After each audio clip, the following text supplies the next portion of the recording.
Welcome to Peace Now. My name is Trudy Quaife. I'm a member of Bethlehem Neighbors for Peace. We're a local organization of friends and neighbors, and we've been advocating for peace and justice for over a decade. I'm your host today, and I'm joined by Dr. Lawrence Wittner. Thank you for being here. Thank you, Trudy.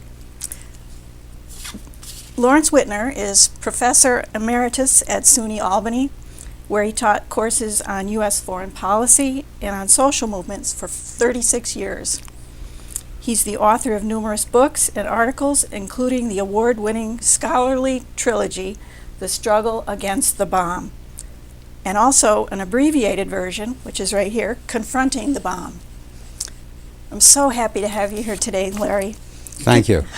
Could you tell us a little bit about your academic background? Well, I began teaching in 1967 and taught foreign policy, as you mentioned. I also wrote a great number of books and scholarly articles. I guess I wrote or edited about 13 books and several hundred articles. Most of these were on issues of war and peace, and increasingly on issues of nuclear weapons and the nuclear arms race and resistance to it. Along the way, I won various prizes and was awarded fellowships and so on. I was the president of a group called the Peace History Society, a group of scholars who were a branch of the American Historical Association.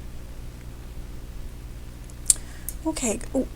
Professor Wittner, could you tell us when and why you decided to study and write about the peace movement?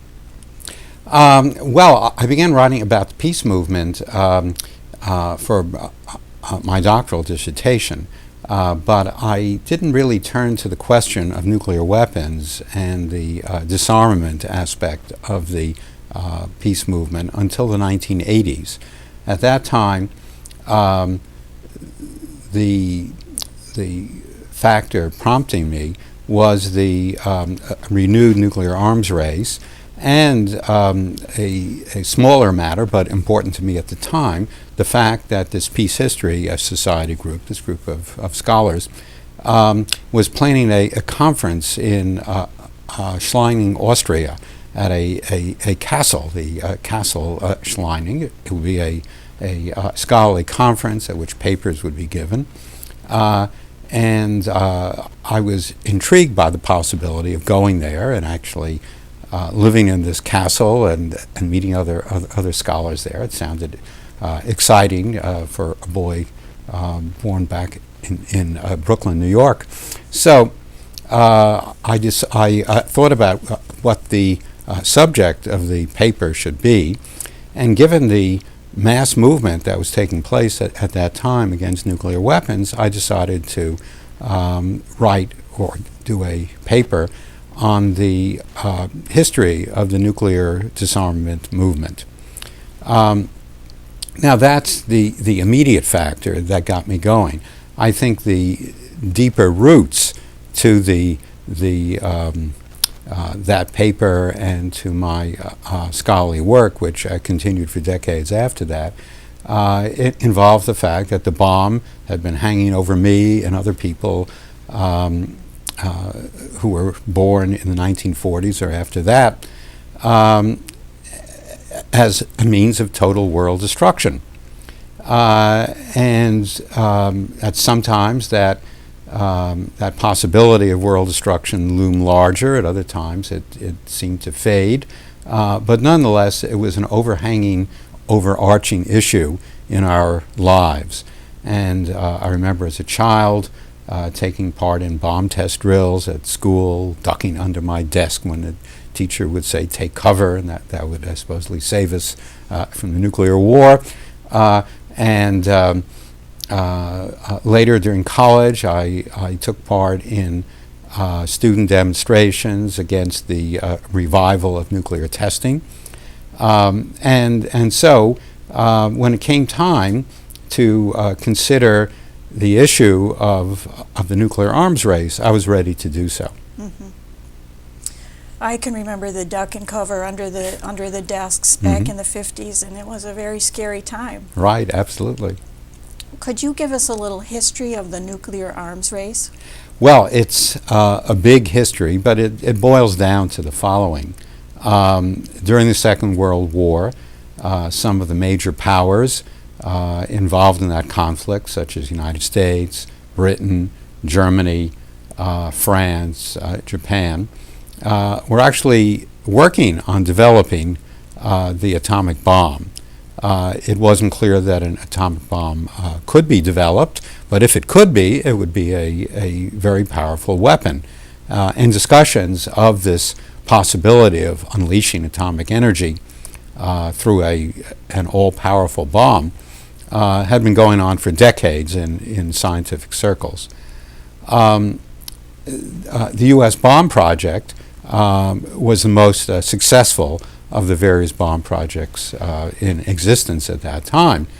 So the U.S. government, in connection with the British, who were also working on the Manhattan Project, this atomic bomb project, the U.S. government had the bomb, and it used it to destroy two Japanese cities, Hiroshima and Nagasaki, in August of 1945.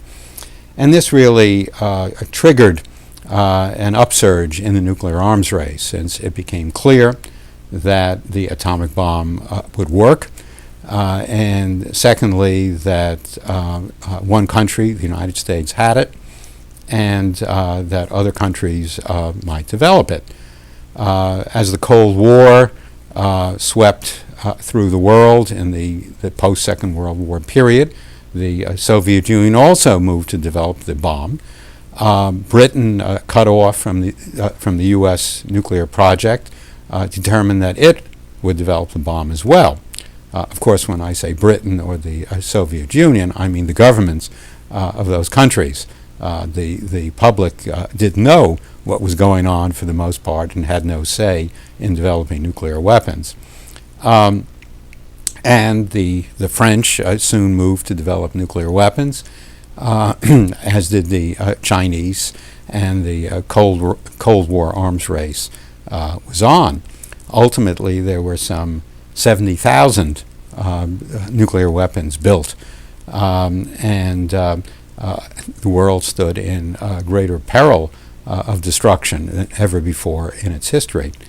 With the end of the Cold War, it seemed that the nuclear arms race should taper off, and perhaps, given the new era of détente, would end, and we might begin creating a nuclear weapons-free world. Unfortunately, in my view, that was not the case. There were other power struggles going on. The United States was still suspicious of other nations. Other nations were still suspicious of the United States, or of Russia, or of Israel, which also built the bomb, and so on. And so the old arms race continued. There was some measure of nuclear arms control and disarmament, but nonetheless additional countries built the bomb, and with the exception of the South African government, no nation that had nuclear weapons got rid of them. And therefore, we're here today in a world with 17,000 nuclear weapons still in existence, far more than enough to create a great catastrophe on the world scene. That's a sobering thought. I guess it is. Could you tell us what effect do you think the peace movement has had on the nuclear arms race? Well, I think it's had a major effect. The movement had a tremendous upsurge in the period just after the use of the atomic bombs in 1945, and it had an even bigger upsurge in the late 1950s and the early 1960s. The great powers had moved beyond atomic bombs to build hydrogen bombs by the early 1950s. And the U.S. government, for example, in March of 1954, set off its hydrogen bomb test at the Bikini Atoll, having used a bomb that was 1,000 times as powerful as the atomic bomb. And this, again, sent a shockwave around the world and a renewed determination to stop the drift toward nuclear war. Groups got started around the world to protest against nuclear bomb tests and nuclear weapons. Groups like the National Committee for Sane Nuclear Policy in the United States, which became the nation's largest peace group and would demonstrate against nuclear testing and later against the nuclear arms race. They were out there protesting bomb tests during the Eisenhower administration and the Kennedy administration. They later haunted the Carter administration and held many demonstrations during the 1970s as well. Prominent figures lent their names to the anti-nuclear movement. Dr. Benjamin Spock was one such figure. The famed pediatrician, baby doctor, appeared in an ad headed by the statement, "Dr. Spock is worried." And Dr. Spock was indeed worried, in fact, about children's future if nuclear testing continued, spewing nuclear radioactive waste around the world, and furthermore leading to nuclear war. There were comparable groups founded in Canada and in Britain, groups such as the Campaign for Nuclear Disarmament. There were comparable groups founded in Japan and in fact around the world. And ultimately these groups brought a tremendous pressure to bear on politicians and governments throughout the world. This meant that, for example, during the Eisenhower administration, the president and his top officials wanted to not only continue nuclear tests, but get ready for nuclear war. They talked of massive retaliation with nuclear weapons. Eisenhower himself talked about treating the H-bomb just as you would treat a bullet or anything else used in war. But secret records of cabinet meetings, and I've been through those records that are now declassified, show that Eisenhower and his administration had to back off, as he told the Joint Chiefs of Staff and the Secretary of Defense, "I'd like to be able to commit us to nuclear war at this time, but I can't do it. The public won't stand for it. Our allies won't stand for it." During the Kennedy administration, President Kennedy also came under great pressure. That Dr. Spock is worried ad was very troublesome to officials in the administration. And ultimately, Kennedy went along with the campaign waged by SANE and other anti-nuclear groups for a partial test ban treaty that was signed in 1963 and halted atmospheric nuclear testing. During the Reagan administration, Reagan, I should note, had come to office as an arch hawk. He had opposed every arms control and disarmament treaty signed in the past by the U.S. government. Reagan was committed to the nuclear arms race, and yet such an enormous wave of protests developed from groups like SANE and the Nuclear Weapons Freeze Campaign and so on, developed in the United States by these groups, but also developed in Britain and in Japan and in Western Europe, and even in communist nations like the Soviet Union and in China, that Reagan began to back off. And ultimately, in 1987, he made an about-face, and he signed with Soviet leader Mikhail Gorbachev the Intermediate Nuclear Forces Treaty that pulled all intermediate-range nuclear weapons out of Western and Eastern Europe. So even politicians who began as Cold War hawks committed to the nuclear arms race made an about-face when the steamroller of this public pressure advanced on them. Well, that's actually very encouraging news. I think it is. But I think it also means we have to keep going out into the streets and demanding an end to war and to the nuclear arms race, right? Well, I think so, and I think that it's been the peace movement that has curbed the nuclear arms race and has prevented nuclear war. Mm-hmm. And without that kind of movement, without that kind of public pressure, I think there would have been nuclear war, mm-hmm. And furthermore, there might still be nuclear war. Mm-hmm. And I don't think we'll ever see an end to the presence of nuclear weapons in the world unless there's popular pressure toward abolishing them. What is President Obama's position on the nuclear arms race? Well, he has numerous times, particularly when he was campaigning for office in 2008 and in the first year or so of his presidency, numerous times stated his commitment to building a world free of nuclear weapons, a nuclear-free world. Mm-hmm. Unfortunately, he hasn't moved very far along those lines. There was the New START Treaty signed and delivered and ratified in 2010.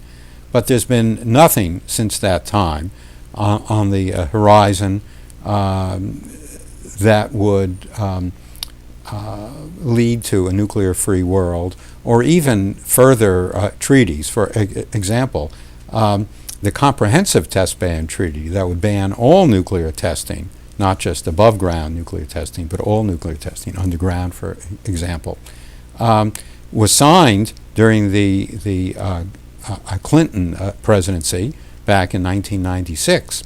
But the U.S. Senate, under Republican control, refused to ratify it. So Obama has committed himself to bringing that Comprehensive Test Ban Treaty back to the U.S. Senate for ratification. But he hasn't done so yet, mm-hmm. and he may not do it. The supporters of the Obama administration say, well, he would do it if the Republicans wouldn't block it, and they might well block it. The critics say that he doesn't really want it, or he doesn't want to move very far or very fast. His intentions, I'm afraid, are shown by the fact that the administration recently announced plans for a what's called nuclear modernization, which means building a whole new fleet of nuclear submarines and other nuclear armaments. One nuclear submarine alone would cost $29 billion. The whole project was estimated by the Pentagon to cost $350 billion. Other specialists say it might cost as much as $1 trillion.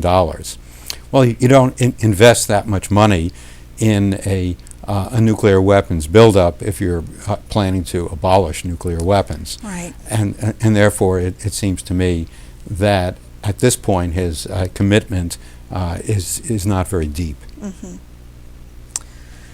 What do you think of the current U.S. effort to prevent Iran from developing nuclear weapons? Well, I think that it's moving along very nicely at this point. Through diplomacy, the administration and other governments are working with Iran to ensure that the Iranian nuclear program is used for peaceful purposes only. And that's a very good thing in my view. It's not clear that the Iranian government was driven to do that by sanctions that are imposed on it. That's been said, certainly not by the Iranians, though, and how anybody else knows, I'm not sure. Nonetheless, though, there does seem to be a diplomatic solution to that potential problem. It should be said, though, it should be added, that that's only going a very small portion of the way toward a safer world.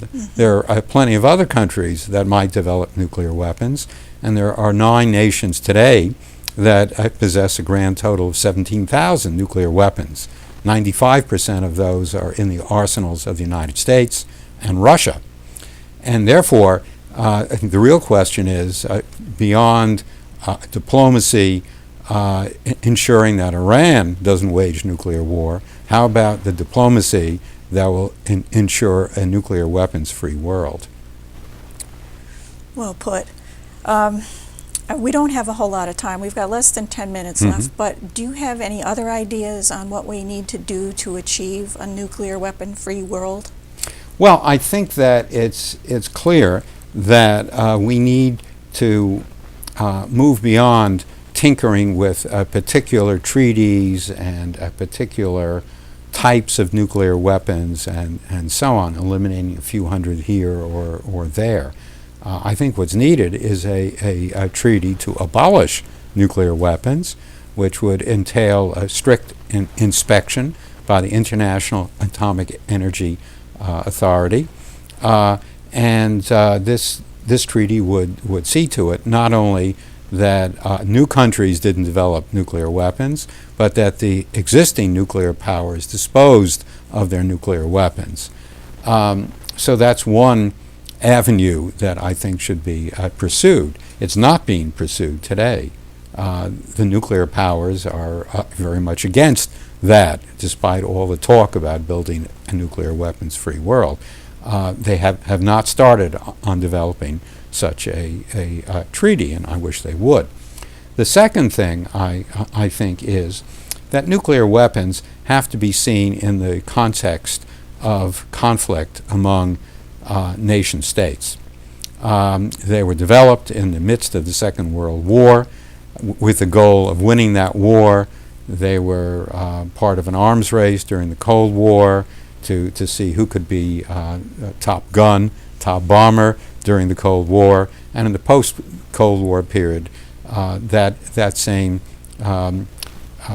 competition followed. And so as long as that competition goes on to be the strongest military power, to resolve international disputes by war, it's going to be very difficult to abolish nuclear weapons. So the other avenue that I see for building a nuclear weapons-free world is to build a peaceful world in which the pursuit of peace takes priority over military buildups and war. And that's why the peace movement has a role to play here too. I like the sound of that. Now, you've written several books on this topic for people who are interested in knowing more. Confronting the Bomb, that's probably the easiest one for someone to read, right? I think so, yes. There's another book that your most recent book, which is very different from your other books. It's a novel. Yes. Right? It's What's Going On at UAardvark? Yes, that's right. The title is a takeoff, or at least UAardvark is a takeoff on Albany, the campus I taught on for decades. And while UAardvark's not really like Albany, certainly in all those ways, the book is meant to satirize general trends in higher education at colleges and universities, particularly the corporatization of higher education, and the fact that in so many ways campuses are beginning to be run on a business model with faculty and staff exploited or moved to adjunct status, moved to non-tenure status, and administrators making huge salaries and inviting in corporations, as Governor Cuomo has with his tax-free New York. It's now called Startup New York, in which corporations will be given tax-free status if they move on to SUNY campuses. So it's this commercialization of higher education that I'm satirizing in that novel, and I hope people enjoy it. I felt that rather than writing another grim story, such as the story of the nuclear arms race, although there are upsides to it as well in terms of resistance to it, here I would write a book that would be fun to read and might at the same time lead people to resist what I consider a very negative trend, the commercialization of higher education. Mm-hmm.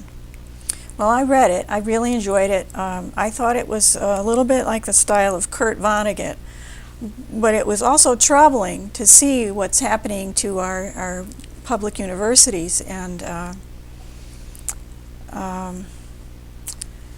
I'm just wondering where that's going if we continue to privatize our universities and put less and less emphasis on education and more emphasis on developing products, and I'm not sure where that's going to go. Do you have... Well, I think that education is one of the great features of modern life, particularly public education. The notion that any child, or adult for that matter, can improve his or her mind by attending classes and thereby imbibing the glories of world civilization, music and art and science and history and so on, and to make schools the breeding ground, the centerpiece for corporate development, I think is a great crime, and especially to charge high tuition and fees that will prevent students from attending classes and educating themselves and the world, I think is a great crime against the people. Mm-hmm. I agree. There's a couple of organizations you mentioned to me when we were talking that people could look up on the internet and find out more about the things you've talked about today. Would you want to just mention those organizations? Sure. I think they should take a look at the Peace Action website. Peace Action is the largest peace group in the United States, and actually developed out of a merger of SANE and the Nuclear Weapons Freeze campaign. And the other one is the Nuclear what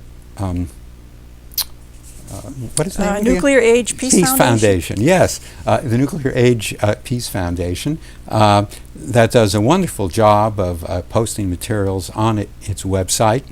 And I think people can learn a great deal about the nuclear arms race from those two websites. Okay.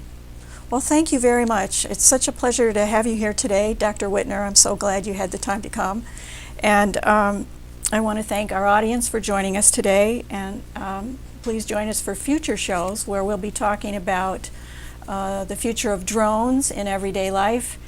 We'll be talking about the effects of war on our local and national economies, and we'll be talking about the oil trains that are now rolling through Albany. So join us in the future. Thank you. Thank you, Trudy.